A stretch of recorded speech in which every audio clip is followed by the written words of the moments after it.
The U.S. ambassador to Canada, Pete Hoekstra, he was out today speaking about the collapse in Canada-U.S. trade talks. While appearing at the Canadian Manufacturers and Exporters Conference, Hoekstra was asked if there is hope of those talks resuming. I've got suggestions that I think can get it restarted, but it's not going to be easy. Canada wants to insert itself and create a new precedent that you're going to participate in our electoral politics through advertising targeting the President of the United States and his policies. I would suggest that you seriously consider whether that is the best way to try to achieve your objectives in the United States of America.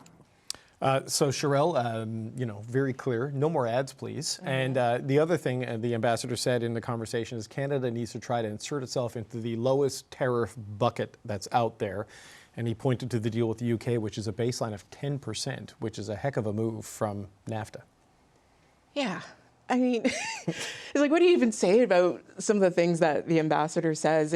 Every time. Obviously, he's singing from the Trump songbook. These are things that we've heard before. You know, when those ads initially came out by the Ontario government, that after initially not being too bothered by it, somebody got in his ear, and he's quickly switched his tune to talking about it being some sort of interference with the Supreme Court decision about the tariffs. Which, to be fair, the majority of the tariffs that we aren't even ones that are, well, there's some of them, the reciprocal tariffs and the IEEPA tariffs. And there's such a web of them now, it's almost impossible to follow the plot, right? But the point is that, UK's not happy with the deal that they got. Nobody is really happy with the deal that they ended up with when they kind of rushed to sign on the dotted line with Donald Trump.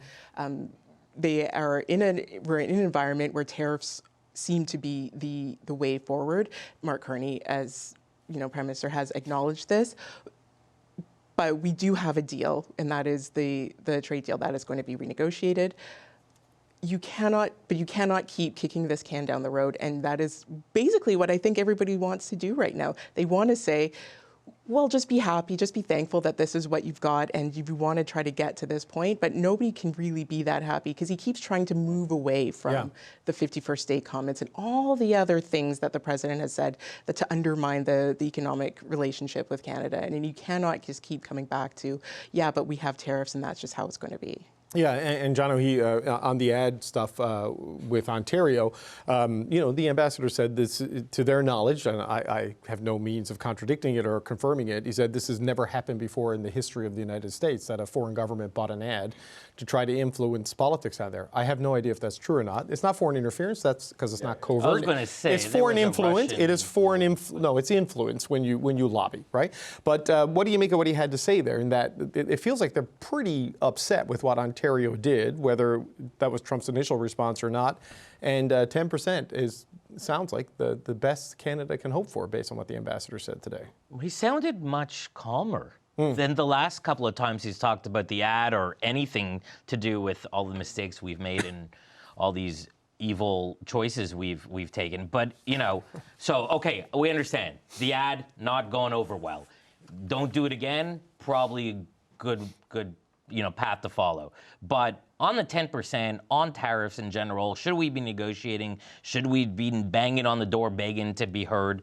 Again, we're in a very tough situation. Tons of jobs are being lost. We're dealing with industries that are being killed, but it is much worse in pretty much every other country. And those that made a deal, as Sherelle points out, they're not happy with those deals. Why? Steel's not included, auto's not included.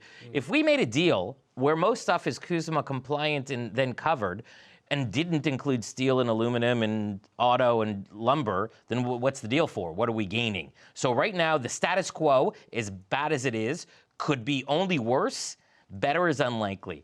Is 10% good? No, it's terrible compared to what other alternatives are. If you included steel and aluminum and everything, maybe we'll have to live with that in the short and medium term, but at least we'd have some clarity. But I don't think that's right now. It's on the table. Yeah. So right now we're just sort of waiting. And Tim, I don't get the sense the government of Canada wants to drag this thing on, but I also don't think they want to rush anything until they know what the Supreme Court is going to say and how Congress is going to react to whatever the Supreme Court brings down. And why should they at this juncture, right? I mean, it is annoying with Pete Hoekstra. I mean, it's the first time in living memory that I can think of the U.S. representative more portraying himself as the cranky uncle than the effective diplomat. I mean, you go back and look at the time, 2003, 2004, around George Bush going to Iraq and that war beginning. Paul Cellucci, who was the American representative here, very close to the administration, as close as Pete Hoekstra, if not closer, never behaved in this particular manner. And look, I think we do have to give voice to the fact that it's still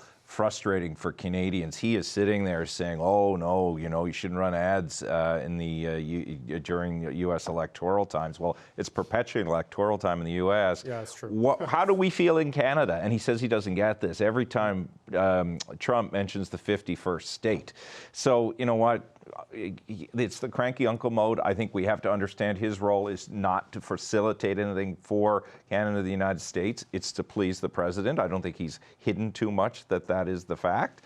I think the other thing, David, with all of this too is, let time work on our side right now. Let Trump get through what he has. The other thing that Hoekstra did today, I guess, in Canada for a few minutes, which his boss probably is happy about, took a little bit of coverage off Trump's abhorrent behavior yesterday towards a couple of media members. Yeah, they put out, I printed it off because I need to read it all. It's like a litany of complaints about ABC News. It's not journalism. It's a Democratic spin operation masquerading as a broadcast network, and they're threatening to strip the broadcast license. Nothing like that from the ambassador today, Brad, though he did say that the Canadian media sometimes takes his comments out of context and he's not happy with the coverage. And, fair enough, and the ambassador is welcome to come on, and we will not edit the interview, I promise you that.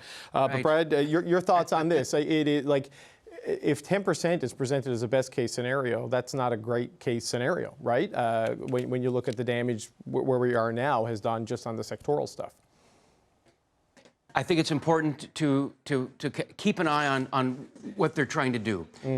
A number of months ago, they were saying there's always going to be tariffs. And then Prime Minister Carney and others in cabinet said, you know what, Canada, we're going to have to live with some tariffs. Now he's starting to set what those tariffs, what the new floor might be, or the new ceiling might be. So it's all about an expectations game.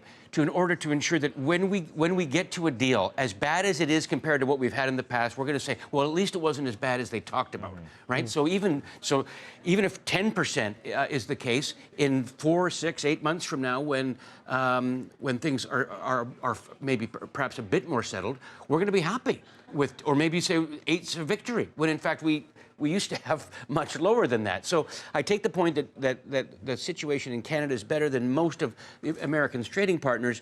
This is all about expectations and setting where we should feel whether either hurt or lost. Just quickly, David, on the point about Canada having ads in the United States, I don't know if this has ever happened before, nor do I think that that's the most important thing he said. What I think he was saying when he said, don't ever do that again, was saying that you really got under the president's skin. You really hit the nose.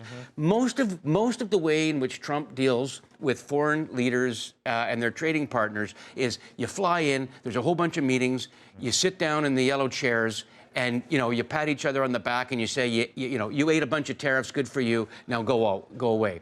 But the minute you start taking the case of Canada, not just to the back rooms, and I respect the fact that those meetings have to take place, Minister LeBlanc and others have to take place, but the minute you start taking it to the people, particularly in people in Republican states where it matters to him, the minute you get them going, wait a minute, is Trump really doing something that Ronald Reagan didn't like, questioning some of his motivations on a controversial issue like tariffs? The minute you did that, you've got not only Trump, but you've got his spokespeople in other countries saying, don't ever do that again. And that, to me, suggests a weak spot within MAGA, and another reason why the ads were good, because he doesn't also accept weakness, right? He respects strength. And if we didn't do anything, We can debate the ads all for the rest of the show, but if we don't do anything, we also know that he doesn't like weakness, and we can't show that because I don't think we are. Well, look, the Epstein stuff has shown a whole bunch of weakness inside MAGA, and Precisely. Increasingly you got to show up with gifts. It seems like the Swiss. But where did that pressure on Epstein come from?